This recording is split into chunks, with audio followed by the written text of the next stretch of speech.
دیکھا کہ اسلام میں اہم چیز کیا ہے کہ جو قرآن و سنت تھا ایز اٹ از آج بھی امت میں موجود ہے. مسلمان علماء نے تحریفات نہیں کی, اور کمال کی بات آپ کو بتاؤں, جو تحریفات کر رہے ہیں نا وہ علماء کو برا بلا کہہ رہے ہیں. یہ عجیب فنٹر گیری ہو رہی ہے معاشرے میں.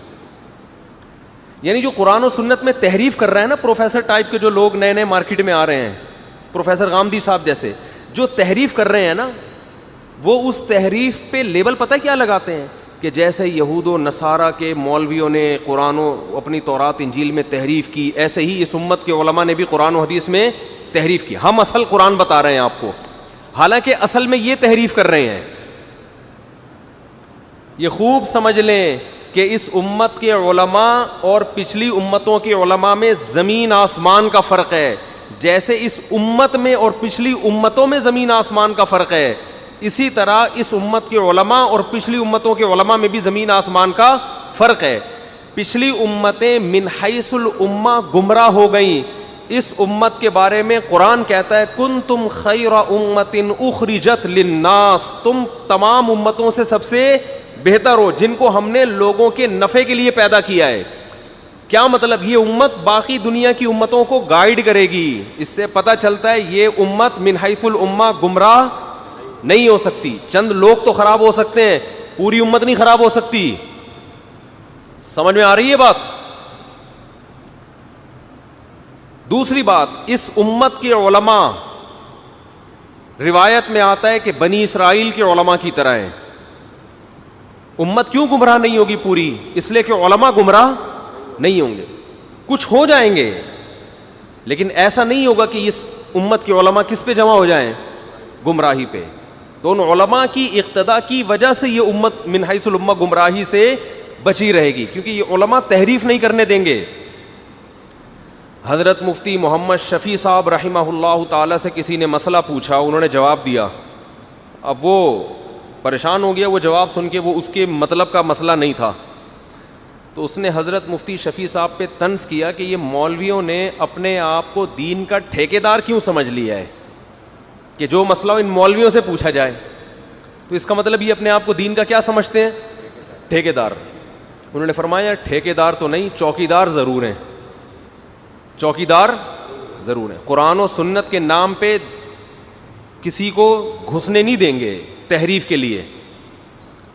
اگر علماء نہ ہوتے اس امت کی, ہمارے دینی مدارس اتنی بڑی تعداد میں اور اتنی پوری دنیا میں یہ علماء اگر نہ ہوتے تو, اور ان علماء کی قرآن و سنت پہ مضبوط گرفت نہ ہوتی, تو قادیانی بھی اپنے آپ کو اسلام میں داخل کرنے کا دعویٰ کرتے اور وہ دعویٰ پنپ جاتا. یہ روکا کس نے؟ علماء نے, کہ ان کا اسلام سے کوئی رشتہ نہیں ہے. علماء ہی بتاتے رہے ہیں ہر دور میں حق کیا ہے, باطل کیا ہے, کون سی تحقیق قرآن و سنت کے نام پہ حقیقت ہے اور کون سی تحقیق ایسی ہے کہ قرآن و سنت کا لیبل ہے لیکن اس کے پیچھے حقیقی قرآن و سنت نہیں ہے. آج میں کلپ سن رہا تھا, اس کی ایک مثال دیتا ہوں. آج ہی مجھے کسی نے کلپ بھیجا, وہ کلپ بہت اچھا, جن صاحب کی وہ اسپیچ ہے وہ کوئی عالم نہیں ہے لیکن وہ اسپیچ ان کی بہت اچھی, مگر اس میں انہوں نے علماء پہ طنز کر دیا. سمجھ رہے ہیں؟ آج کل مسئلہ یہ ہے کہ جب تک مولویوں کو برا بھلا نہ کہو لوگوں کا چورن بکتا نہیں ہے کہ یار یہ مولوی لوگ ایسے ہوتے ہیں. اب لوگ بات سنتے ہیں, آپ بتائیں جی اصل قرآن و سنت. حالانکہ بہت اچھی تقریر تھی ان کی, بہت پازیٹیو بات تھی, لیکن درمیان میں طنز کر دیا. وہ تقریر کیا تھی؟ بہت اچھی. کہنے لگے قرآن مجید میں آتا ہے انما الخمر والمیسر والانصاب والازلام رجس من عمل الشیطان. اے ایمان والو, شراب اور جوا اور جو پانسے ہوتے ہیں اور جو جانور ذبح ہوتے ہیں, دو چیزوں کو انہوں نے فوکس کیا, شراب اور جوئے کو, کہ یہ اسلام میں حرام ہے. انما الخمر والمیسر. یہ میں آپ کو بتا رہا ہوں گمراہی کہاں سے آتی ہے. اگر آپ علماء کو فالو نہیں کرتے نا, صرف ڈکشنریاں دیکھ دیکھ کے ترجمے یاد کر کر کے آپ لوگوں کو گائیڈ کرنا شروع کر دو گے, پراپر علم دین حاصل نہیں کرو گے, تو کس کس راستے سے شیطان گمراہ کرتا ہے اس کی ایک مثال آپ کو دے رہا ہوں میں. وہ آیت پڑھ رہے ہیں انما الخمر والمیسر, اے ایمان والو, خمر کہتے ہیں شراب کو, میسر کہتے ہیں جوئے کو. تو محترم نے یہ کہا کہ میسر اصل میں نکلا ہے یسر سے. یسر کہتے ہیں آسانی کو, یہاں تک بات بالکل درست ہے. یسر کس کو کہتے ہیں؟ آسانی. میسر یسر سے نکلا ہے نا. تو جوئے کو جوا اس لیے کہتے ہیں کہ اس میں آسانی سے بغیر کسی محنت کے پیسہ حاصل ہو جاتا ہے. تو انہوں نے لکھا اس آیت کا اصل ترجمہ جوا نہیں ہے, بلکہ اس کا اصل ترجمہ یہ ہے کہ شراب اور وہ پیسہ جو محنت کے بغیر حاصل ہو جائے وہ اسلام میں کیا ہے؟ حرام ہے. پھر کہنے لگے یہ کہ کوئی مفتی آپ کو نہیں بتائے گا. اور واقعی الحمدللہ کوئی مفتی یہ بات, اللہ کا بڑا فضل ہے, نہیں بتاتا, کیونکہ یہ غلط ہے. ٹھیک ہے, اچھا ہوا نہیں بتاتا. اب یہ کہنے کی کیا ضرورت تھی؟ آپ کی اتنی اچھی تقریر چل رہی ہے, یہ کہنے کی کیا ضرورت تھی؟ کوئی وہی جو کہتا رہتا ہے نا, چورن کی دکان جس نے کھولی ہوئی ہے, وہ بھی کہتا ہے مفتی لوگ تم کو یہ نہیں بتائیں گے.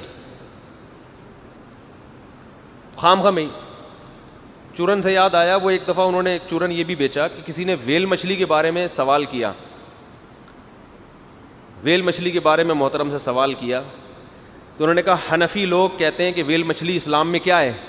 حرام ہے. یعنی حنفی فقہ حنفی میں ویل مچھلی حرام ہے, حالانکہ حدیث میں آتا ہے اتنی بڑی مچھلی ساحل سمندر پہ آئی تھی, صحابہ نے کھائی تھی. تو یہ دیکھو, یہ فقہ حنفی قرآن و حدیث کے کیا ہے؟ خلاف ہے. اور سارے بیٹھ کے نیچے کمنٹس لوگوں کے, اف توبہ توبہ, حنفیوں کو دیکھو قرآن. پہلے تو یہ تو ثابت کر کس نے بولا ہے کہ ویل مچھلی فقہ حنفی میں حرام ہے؟ خود ہی الزام لگا کے خود ہی جواب دے رہا ہے اس کے.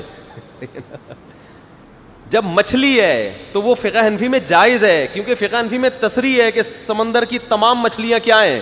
حلال ہیں.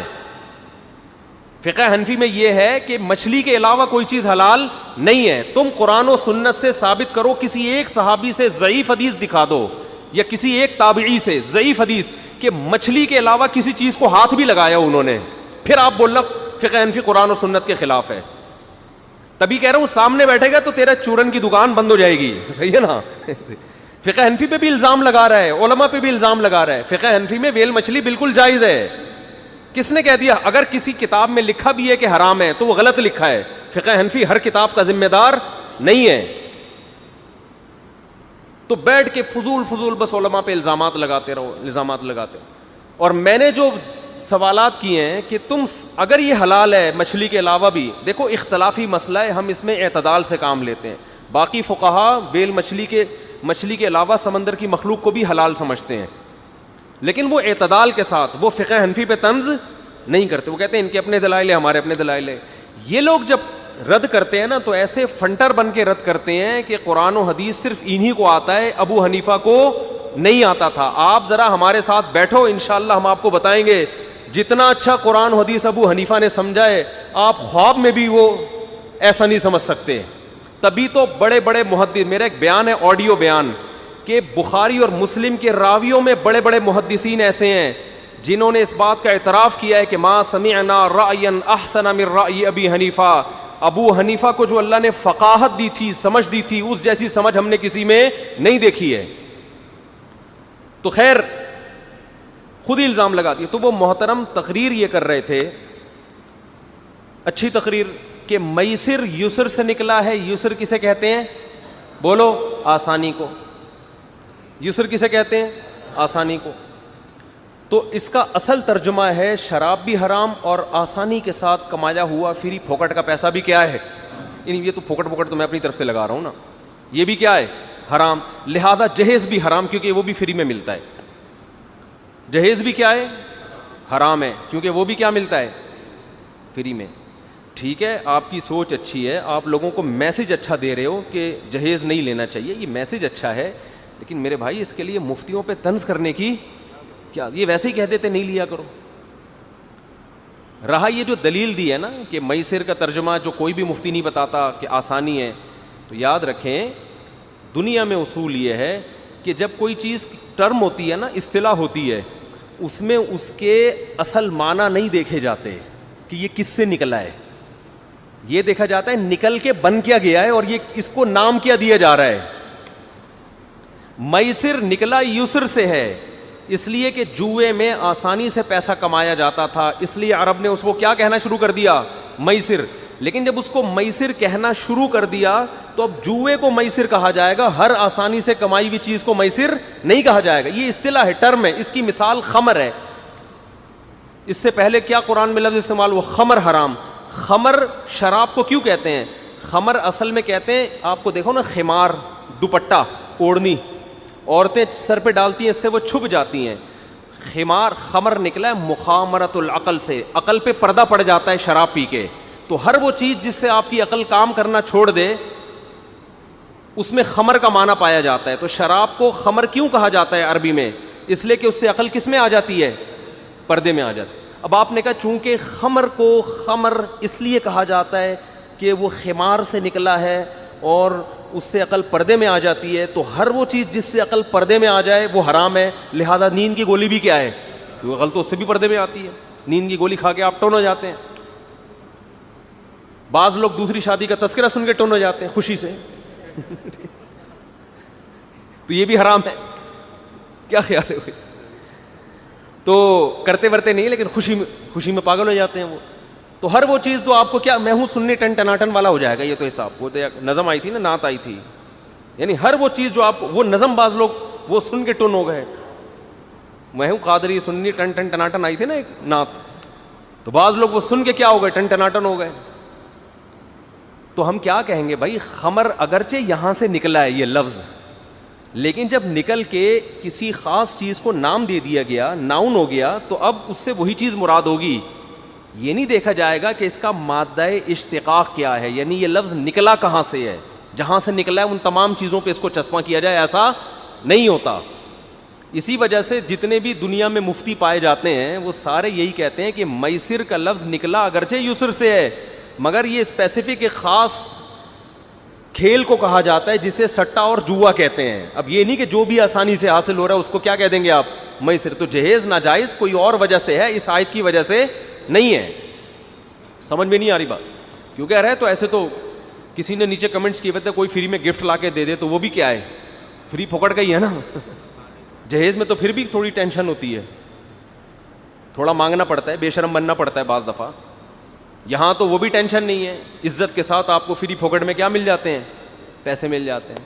تو اس لیے دین سیکھیں علماء سے. یہ جو نئی نئی چیزیں آ رہی ہیں آج کل, یہ کتابوں کا مطالعہ کر کے, پراپر کسی مدرسے میں نہیں پڑھے ہوتے, پراپر کہیں سے علم حاصل نہیں کیا ہوتا, تو یہ لوگ اس لائق نہیں ہوتے کہ ان کو فالو کیا جائے.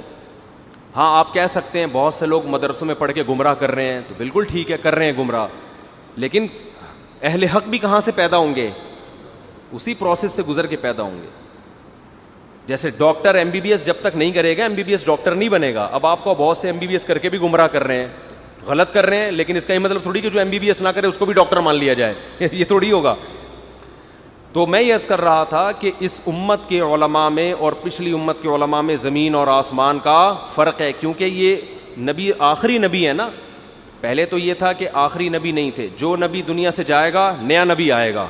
تو اللہ نے ذمہ داری نہیں لی کہ میں ان کی امتوں کو گمراہی سے بچاؤں گا یا سب علماء کو گمراہی سے بچاؤں گا, یہ ذمہ داری اللہ نے نہیں لی. ابھی اللہ نے ذمہ داری لی ہے, کیونکہ یہ امت نبی آخری نبی ہیں, تو یہ امت آخری امت ہے. یہ اگر گمراہ ہو گئی تو کافروں پر حجت نہیں تمام ہو سکے گی.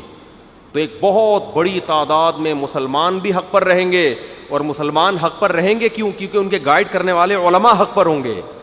تو جہاں گمراہ علماء ہوتے ہیں وہاں ہول سیل کے حساب سے اہل حق بھی کون ہوں گے, علماء ہوں گے. تبھی حدیث میں آتا ہے العلماء ورثۃ الانبیاء. ناصر الالبانی نے اس حدیث کو صحیح قرار دیا ہے کہ علماء انبیاء کے وارث ہیں. اور اس حدیث سے لگتا ہے کہ یہ اس امت کے علماء کے بارے میں ہے, اس امت کے علماء کے بارے میں. العلماء الف لام خاص ہے, کہ ایک روایت میں علماء امتی بھی ہے کہ میری امت کے علماء,